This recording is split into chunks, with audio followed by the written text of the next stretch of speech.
Attention, tout ce qui va suivre dans cette vidéo n'a comme seule et unique vocation d'être éducatif. Ne reproduisez ce que vous allez voir uniquement sur du matériel, des comptes et des réseaux qui vous appartiennent. Je ne suis en aucun cas responsable des éventuels dégâts que vous pourriez causer en suivant mes indications. N'avez-vous jamais rêvé pouvoir explorer les internets de manière complètement libre, complètement invisible, sans que quiconque puisse tracer les moindres de vos actes? N'avez-vous jamais rêvé d'être complètement anonyme? C'est exactement ce que nous allons voir aujourd'hui. Proxy, VPN, rendre vos terminaux complètement anonymes. Mais avant cela, j'aimerais vous poser une question. J'ai récemment constaté une hausse de popularité de mes vidéos et je serais vraiment intéressé de savoir d'où vous venez. Donc dites-moi tout simplement dans les commentaires comment vous êtes tombé sur la chaîne. À part ça, on peut y aller. Suivez-moi. On va commencer ce tutoriel par les proxys. Donc un proxy, qu'est-ce que c'est? C'est un service, un intermédiaire qui se met entre votre ordinateur et le serveur cible. Il va permettre de faire croire au serveur que vous vous connectez de l'IP du proxy. C'est notamment pratique si vous voulez cacher de où vous vous connectez ou si vous essayez d'accéder à un service qui n'est pas disponible dans votre pays. Par exemple, une vidéo YouTube avec des restrictions de pays ou bien des applications qui ne sont tout simplement pas encore disponibles. En effet, les proxys vous permettent d'être relativement anonymes vu qu'ils cachent de où vous vous connectez. Par contre, tout le trafic qui sort de votre ordinateur est complètement retraçable. Donc je ne recommande pas les proxys si vous voulez vraiment être complètement anonyme, bien qu'il ne soit techniquement pas possible d'être complètement anonyme en ligne. Mais si vous voulez juste cacher d'où vous vous connectez, utiliser un proxy, ça suffira. J'ai quelques petits trucs à vous montrer à ce sujet. Le premier, c'est Proxynova, je vous l'avais déjà montré dans ma première vidéo. Donc c'est tout simplement une liste de proxys. Vous en choisissez un, donc moi je vais prendre par exemple celui-ci. Et pour pouvoir l'utiliser, vous allez dans les paramètres, donc là c'est pour Firefox, mais c'est plus ou moins la même chose dans les autres navigateurs. Vous allez dans Avancé, Réseau, Paramètres, et là, donc j'en ai déjà ajouté un. Vous mettez l'adresse IP, le port de connexion, hein, comme vous voyez l'adresse IP et le port de connexion. Pour Firefox, vous cliquez sur Utiliser ce serveur pour tous les protocoles. Voilà, et comme ça vous vous cassez pas la tête pour les autres options. Vous faites OK, et techniquement, si le serveur proxy est toujours disponible, toutes les requêtes que vous ferez depuis ce navigateur sera fait comme s'il venait du proxy que vous avez choisi. Donc techniquement, il vient de ce proxy, mais vous ne vous trouvez pas forcément, comment dire, au Nigeria, au Brésil. Voilà. Maintenant, si vous avez envie de changer régulièrement entre plusieurs proxys, je ne vous recommande vraiment pas de le faire avec les méthodes que je viens de vous montrer. Utilisez plutôt l'add-on Foxy Proxy, donc je suis sûr et certain qu'il existe aussi pour les autres navigateurs. Ça vous permet tout simplement de gérer vos proxys, donc ça ressemble à ça, hein. Là j'ai mis le DNS de Google pour l'exemple. Donc il vous suffit juste de choisir votre proxy, et techniquement, tant que vous avez la couleur du renard dans la couleur du proxy que vous avez choisi, c'est comme si vous l'utilisiez. Voilà, donc ça vous permet de gérer plus facilement et plus rapidement vos proxys. Maintenant, je vais passer au VPN, mais pour faire bien la transition entre proxy et VPN, je vais vous montrer Tor. Donc je suis quasiment sûr que la plupart d'entre vous l'ont déjà utilisé, ou au moins en ont déjà entendu parler.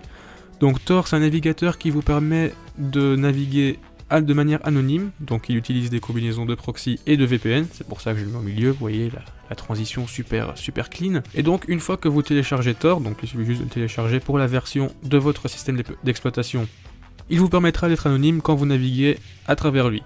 Donc encore une fois, c'est très relatif, hein. Depuis peu, il est vraiment déconseillé d'utiliser Tor sans VPN, parce que si vous suivez un peu les actualités, vous saurez que les services du gouvernement, et là c'est pas une blague, je sais que je fais souvent des blagues sur le gouvernement dans mes vidéos, mais là c'est effectivement vrai, les services de le gouvernement tout court en fait, est capable de voir le trafic dans Tor. Donc voilà, ça vous permettra toujours d'accéder au Deep Web et au Darknet, mais sans VPN c'est assez risqué, car on pourra relativement facilement voir ce que vous faites. Le seul prix à payer pour utiliser Tor, c'est sa lenteur en fait, parce qu'il faut vous connecter à travers les proxys et ça met un certain temps.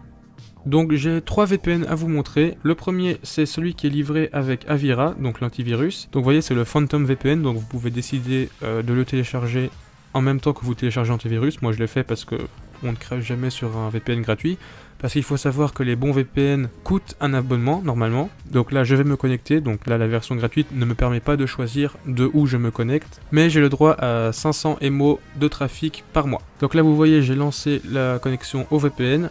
Donc un VPN, comment ça marche? Imaginez que le VPN est un tunnel et que tout le trafic qui passe par votre ordinateur passe également à travers ce tunnel, ce qui fait que personne ne peut voir à l'intérieur de ce tunnel et donc votre trafic est complètement anonyme, en théorie.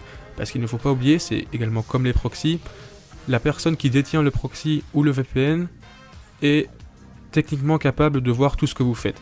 Donc faites attention à ça, les bons VPN disent no logs, ça veut dire qu'ils ne tiennent pas de journal de ce que vous faites, et c'est en général ce qu'il faut prendre. Phantom VPN, c'est le premier que j'aimerais vous montrer. Le second VPN, c'est CyberGhost VPN, donc CyberGhost.